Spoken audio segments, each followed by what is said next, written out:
Morning po mga kasimple, nandito na naman po tayo sa St. Therese, sa Columbarium. So, tingnan niyo po, oh.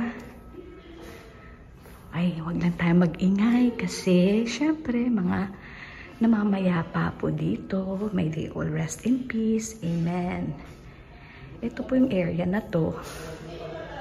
Wala na halos bakante. Wala na talagang bakante. Opo, wala na po. Kompleto na yan. Kahit wala pa naman pong laman, ay sold na po yan. Taken na po. Ayan po si Kuya, maglalagay ng mga bulaklak dun po sa mga nag-order. Ito po. Ang dami. Ang dami po mga bulaklak. Wish ko lang po, ako din makabisita sa puntod ng nanay ko. Pero yung nanay ko po, birthday niya kasi today. Nasa probinsya siya. Opo. Eh, syempre, hindi ko naman po pwede namang ilipat. Dahil meron na naman akong vault dito. Pero, may they rest in peace na lang po. Ito, o, tingnan niyo po. Ang daming bulaklak.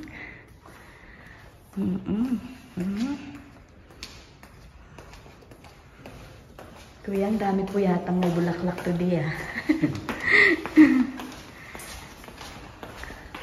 Ano po okasyon?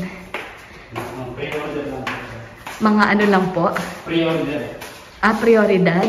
Parang paalaga po. Ah, okay. Mga paalaga. Wow. Ayan po, oh. Kasi pwede naman po magpaalaga.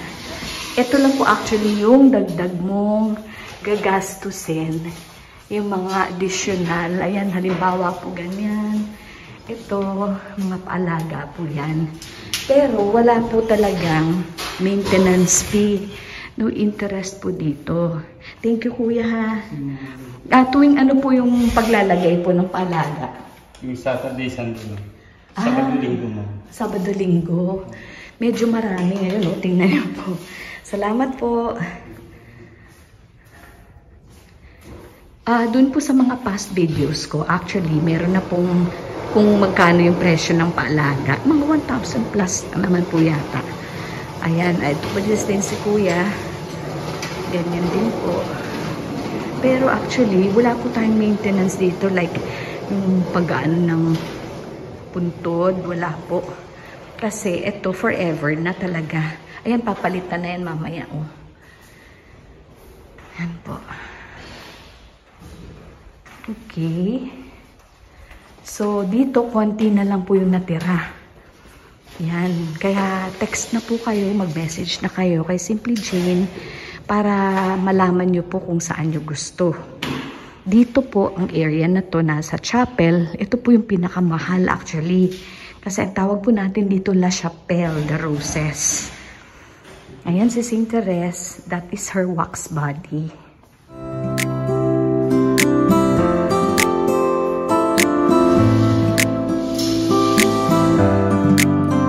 Dito po dinadaos yung mga misa, mga services, pag inurnment na po. Pag inurnment na, dito po dinadaos yung misa. Kaya yung mga vaults po na nandito, ito po yung pinakamahal dahil naman po sa prime location niya. St. Therese, pray for us. Kung napapansin niyo po, wala pong Blessed Sacrament dito. Yung cross lang po diyan, crucifix. Nasa taas po kasi, dun sa simbahan, nandoon po yung ating Blessed Sacrament. Dun sa shrine talaga. Ang tawag po dito is Remembering Chapel. Ayun po may easel stand. Diyan po nilalagay ang picture. Kaya kung misa kayo na para po sa inurnment, ito po yung table na nilalagyan ng urn. Diyan po nilalagay, may bulaklak o mga bulaklak. Tapos ayan po yung easel stand para sa picture. Ayan. Kung napapansin niyo po, nandyan po yung unang-unang nilagay po yata dito. Nasa eye level. May they all rest in peace. Yun po si Pete Roa. Yung asawa po na ni Boots Anson Roa. Ang ganda po ng kanilang placement. Ito po. So, since hindi ko po mabibisita yung aking nanay na nasa probinsya, hindi po ako makauwi, dito na lang po ako bibisita. At let us pray for all our departed brothers and sisters and say, eternal rest grant unto them, O Lord, and let perpetual light shine upon them. May they rest in peace. Amen. Ito din po yung Our Lady of the Smile, yung pinakita ko sa inyo last time. Tingnan niyo po, ang ganda ng smile ni Mama Mary. Ang ganda po ng smile niya. Para feeling ko, nag-i-smile din po yung nanay ko sa heaven. Thank you, Mama Mary. Okay. Hail Mary, full of grace, the Lord is with you. Blessed are you among women, and blessed is the fruit of your womb, Jesus. Holy Mary, Mother of God, pray for us sinners, now and at the hour of our death. Amen. So guys, mga kasimple, papakita ko lang po Ito medyo mabababa, ang 300,000. Pero definitely, ito pong nasa altar. Sa likod po ng altar mismo, ito po yung pinakamahal na area. Mga malapit po 1M. Ayan po. At dito po nakalagay, may you all rest in peace. Ayun po, Pedro Roa. Oo, yan po. Ang mga nakalagay dyan. Okay, dito po sa likod. Ito po Our Lady of Mount Carmel.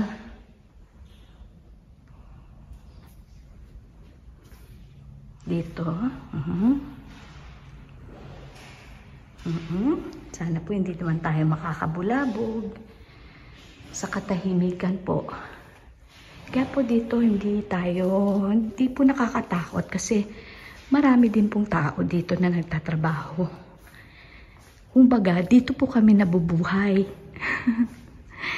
Pagka nakaschedule ka, okay, dito tayo lalabas kasi after the mass na ginaganap po dito sa chapel o remembering chapel, ay pwedeng lumabas left and right side para papunta po doon sa mga areas.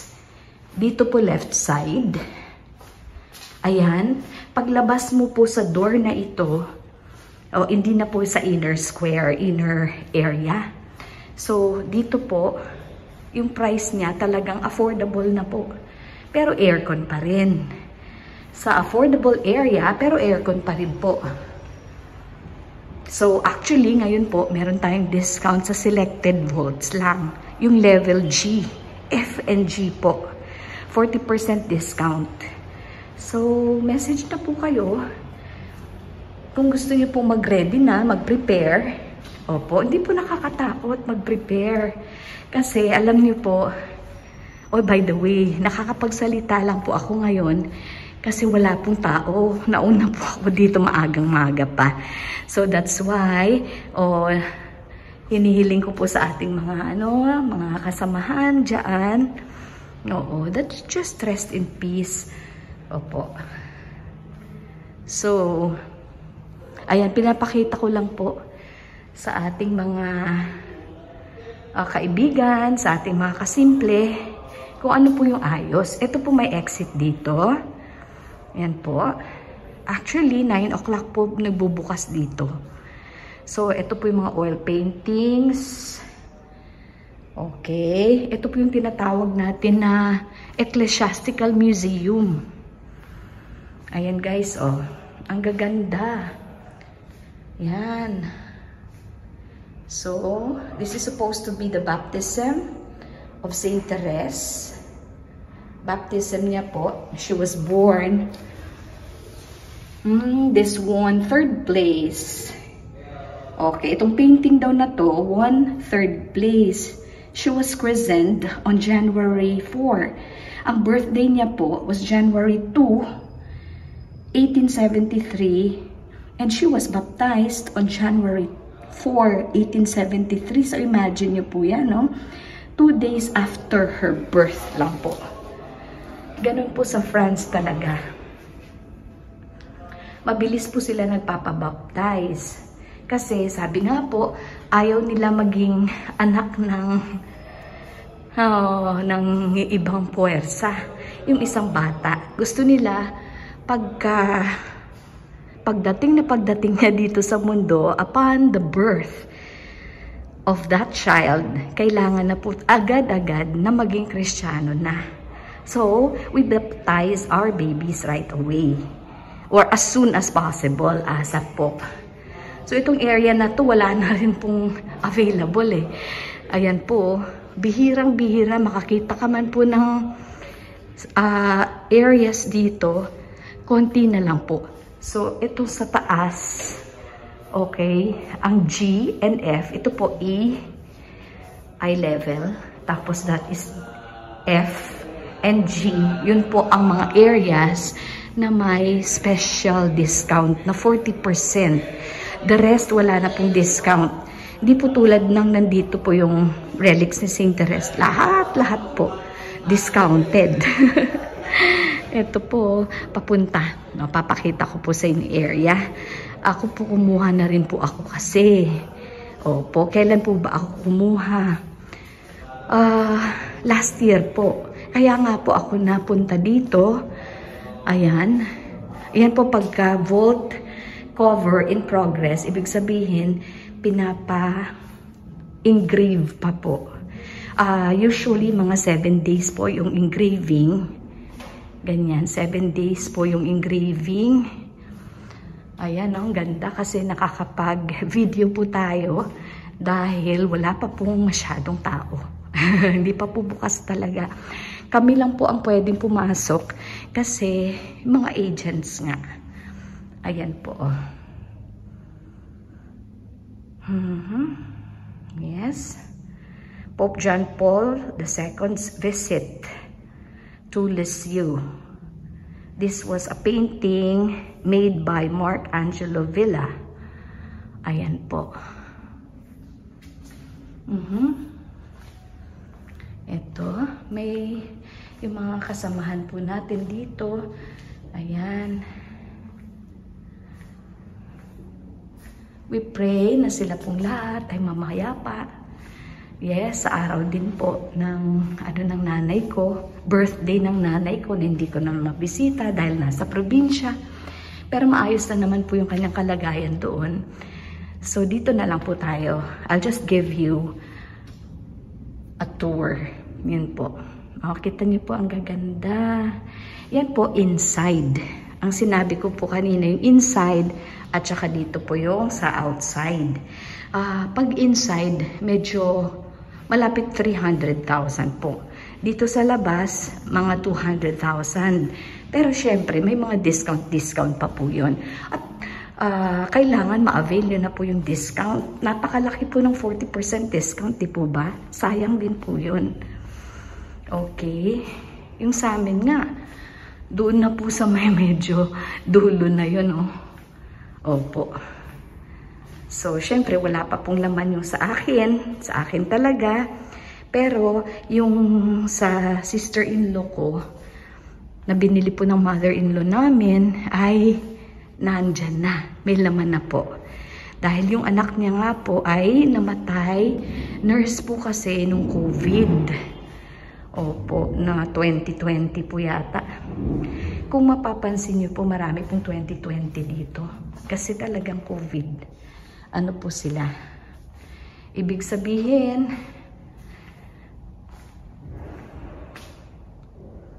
pandemic times po talaga.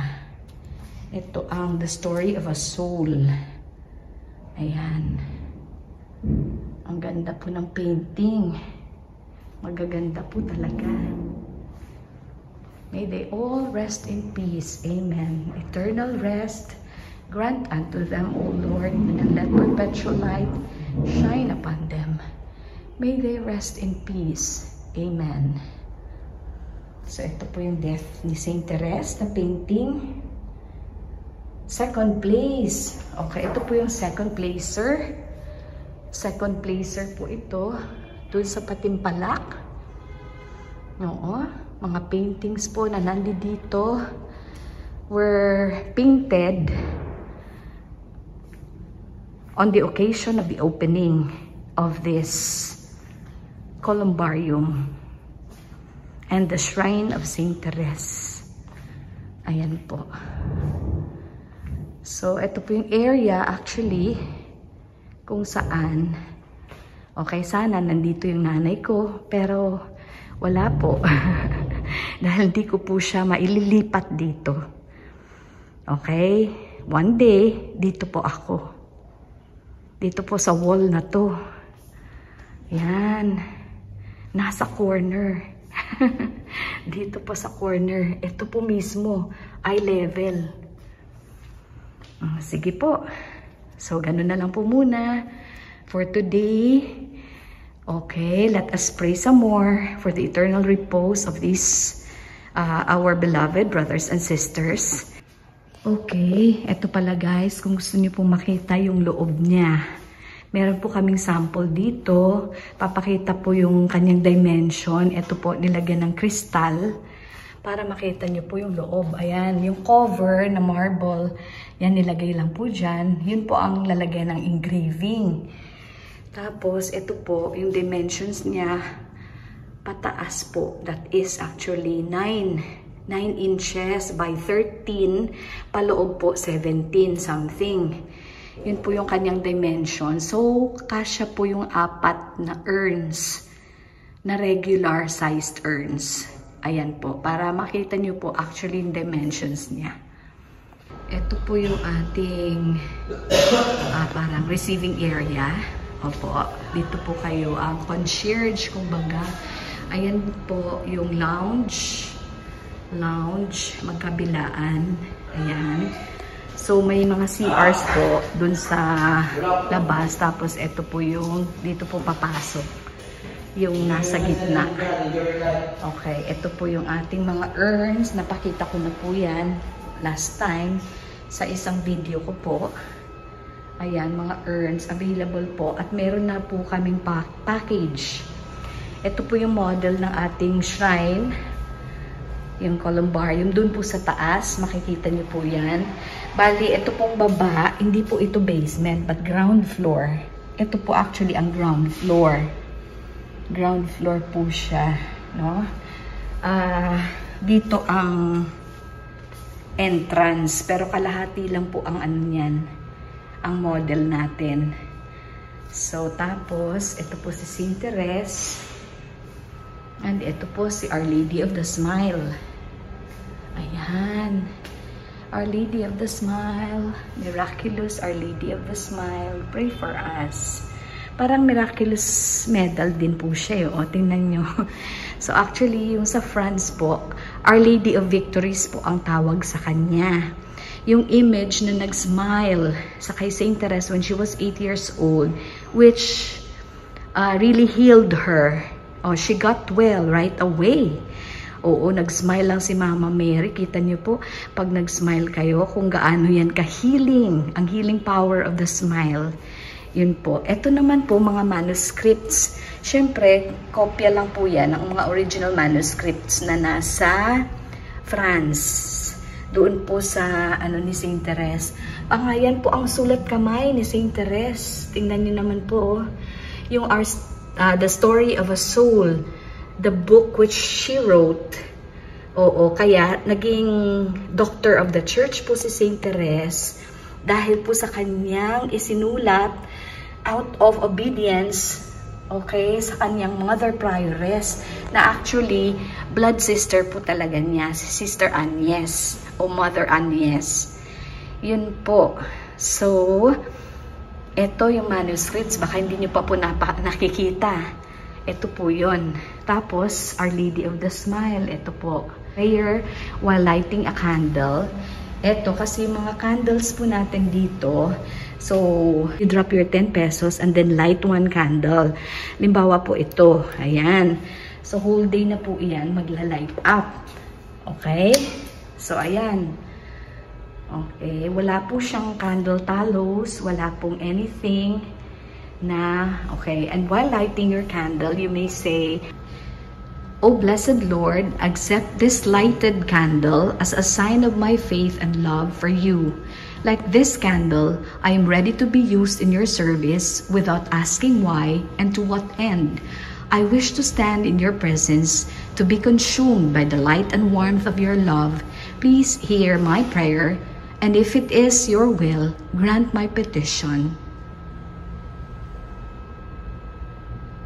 Above all, make me loyal and faithful to you in all circumstances of my life. Amen." Saint Teresa of the Child Jesus, pray for us.